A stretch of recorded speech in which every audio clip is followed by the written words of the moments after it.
back to Tiny Desk Sermon. I feel like I should.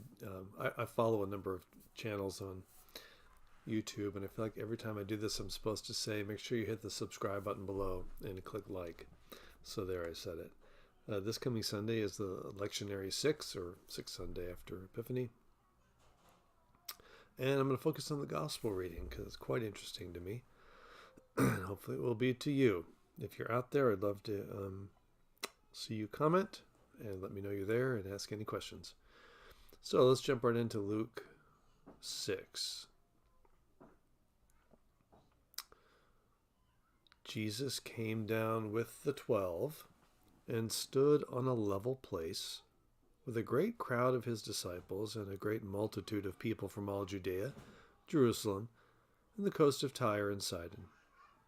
They'd come to hear him and to be healed of their diseases. And those who were troubled with unclean spirits were cured. And all in the crowd were trying to touch him, for power came out from him and healed all of them. Then he looked up at his disciples and said, "Blessed are you who are poor, for yours is the kingdom of God. Blessed are you who are hungry now, for you will be filled. Blessed are you who weep now, for you will laugh. Blessed are you when people hate you, and when they exclude you, revile you, and defame you on account of the Son of Man. Rejoice in that day and leap for joy, for surely your reward is great in heaven. For that is what their ancestors did to the prophets. But woe to you who are rich, for you have received your consolation. Woe to you who are full now, for you will be hungry. Woe to you who are laughing now, for you will mourn and weep. Woe to you when all speak well of you, for that is what their ancestors did to the false prophets." All right, so here we have in Luke 6 what is called in Luke the Sermon on the Plain. If you're familiar at all with the New Testament, you probably thought this sounds a little familiar. In Matthew's Gospel, we have the Sermon on the Mount, which is longer than this section of Luke's Gospel, and it begins with what is commonly called the Beatitudes or the blessings. And those blessings are very similar to this part of Luke's Gospel. There are, I think, 9 blessings in Matthew. There are 6 in Luke. But Luke follows his with the woes. Matthew has no woes. It's all blessings. Luke's woes follow and are parallel to the blessings. Blessed are you who are poor. Woe to you who are rich. Blessed are you who are hungry. Woe to you who are full now. And so forth. So Luke's sermon comes across as, Jesus' sermon in Luke comes across as much more pointed and pushing more buttons than Matthew's version. You know, it's often assumed, none of this is in Mark, and since Matthew and Luke both used Mark as their kind of foundation to write their gospel, there are other things in Matthew and Luke that aren't in Mark, but they have in common, and this is one of those things. So scholars assume there's some other source they had that they both shared with Mark's gospel to write their gospels. So the curious thing is, which version of the Beatitudes and or woes is the original? There's no way to answer that, I don't think. Scholars might have guesses. But the differences are so interesting, it's kind of a curious thing to ask. There's several other important differences between Matthew and Luke, and I think Luke's way of saying it makes the point of what he's trying to say. So I want to pay attention to those differences. One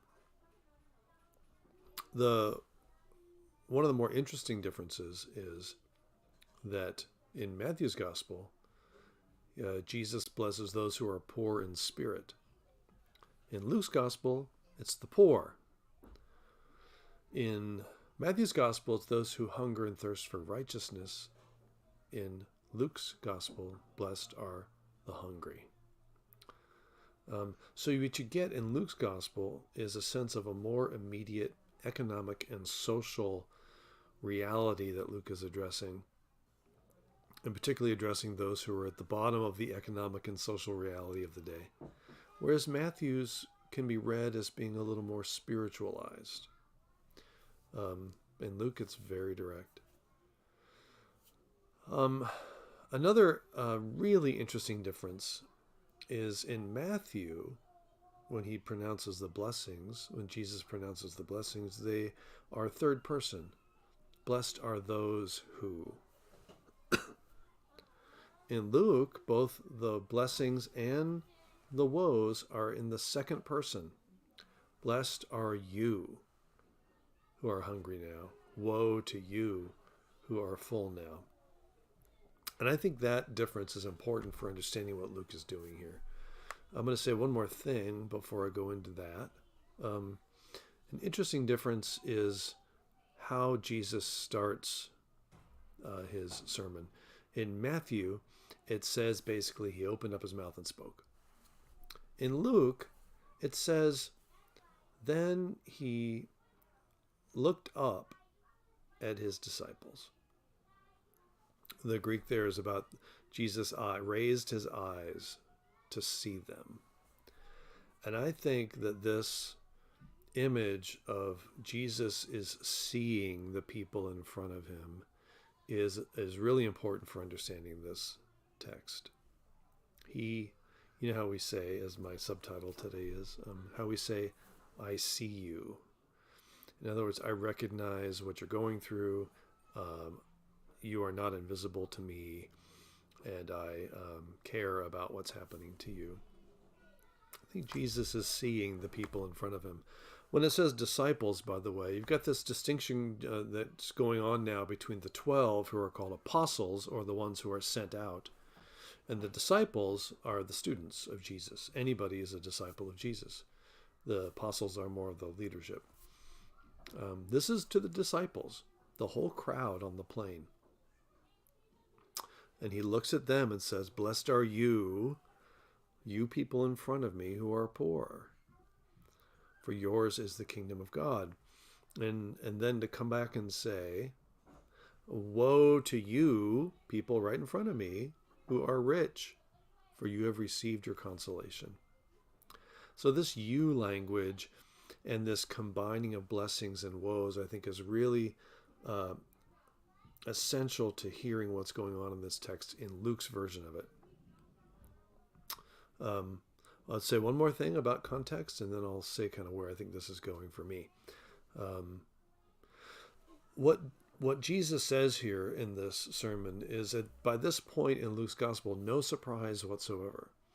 We've already heard Mary's song in the early chapters of Luke, where she talks about her soul magnifies God because God has lifted up the lowly, looked with favor upon the poor, fed the hungry, but God has sent the rich away empty and brought down the proud. It's this great reversal. It starts in Mary's song, and it continues through the whole Gospel of Luke. We heard in Luke 4, the beginning of Jesus' ministry, he says, the Spirit of the Lord is upon me to bring good news to the poor, to set the oppressed free. And now in his blessings and woes, we return to that theme. And that theme in Luke is always rooted in actual economic and social disparities, not spiritualized versions of those. It can be valid to think about it through Matthew's lens and what it is to be poor in spirit and so forth. But that's not what's happening in Luke. So that's our kind of context for what's going on in this. So the way I'm really thinking about what's powerful about this text, the individual blessings and the woes are important to tend to and listen to. Um, Certainly, there's a word of good news to people who are poor, hungry, who are weeping, and who are being rejected. Um, and the good news is that God is with you. God sees you. God is working for you and through you. And God's concern is with the people on the bottom of the social and economic reality. And then the woes. So, what I see happening in this text, what I think is really relevant for the church today, is that Jesus sees the people in front of him, both the poor and hungry, and the wealthy and well fed, and says, "You." And says, kind of sees them all as one group of people. Jesus' disciples are poor and hungry. Jesus' disciples are rich and well fed. How do we live in this reality where the church is made up of poor and rich? And how do we understand God at work in that reality? So there's both a kind of coming together, and then there's a calling to understand the distinction. I like that because it says the church is made up of people of all walks of life, all economic and social realities. And neither one excludes you from being called a disciple of Jesus. But once we listen to Jesus, because we are his disciples, so he is teaching us, we see that we have to pay attention to these disparities. And that God's concern is with helping and feeding and healing those who are struggling, those who are at the bottom of the social and economic reality. And that those who are rich and full and life is good and easy are called to not just accept their own status quo, but to connect to and pay attention to the suffering of your fellow disciples and of your neighbors anywhere. And in a way, you can hear that the woes when Jesus says, if you're rich, you've received your consolation because you got everything you thought you needed. So that's it, I guess. That you will be hungry, that you will mourn and weep. To me, that is not so much maybe to be heard as a threat from Jesus, and I don't really see Jesus as the type of person to threaten people, but to say, you are going to be changed by being my disciple. You are going, if you're full now, you're going to be hungry for feeding other people. If you are laughing now, you're going to mourn and weep with people who are mourning and weeping. You're not going to be disconnected, separated, distanced from other people's struggles and suffering. As a disciple of Jesus, we are all brought together into one community, whatever our status and struggle is, and we cannot ignore each other. And that puts a special burden on people who are rich and wealthy, but it doesn't say you're bad or you're excluded. It says pay attention to where God is in God's activity of righting the world. Luke's gospel is all about a great reversal or inversion of the order of the world. People on the bottom are lifted up as God's important people. People on the top are last in line. It's all about that great reversal, and Jesus is inviting his disciples to participate in that great reversal by freely changing the way things are. There's certainly a lot for the church to ponder today about that. How do we live one as a single body made up of people of every walk of life, and to honor each other's place where they're at, and to not accept that those differences should endure. And then how does the church engage with the needs of the world? And certainly one of the things the church does and must do is use its voice on behalf of the poor and the hungry and the oppressed, to lift up those concerns, not only to say, because that's whom God favors, which I think is true, but also that this must not endure. This must change. And and the church may not have all the specific programmatic and policy answers to how it should change. And I think we need to be careful about thinking we have all the right answers in those areas. But we have the voice to speak on behalf of and demand changes when people are left hungry and poor and homeless and sick without any change in that status. That's my take on this text. I encourage you to spend some time pondering the blessings and the woes. And maybe we all hear ourselves a little bit in one and also in the other. But also to think, who are you connected to who might have hear you in a different way in this speech.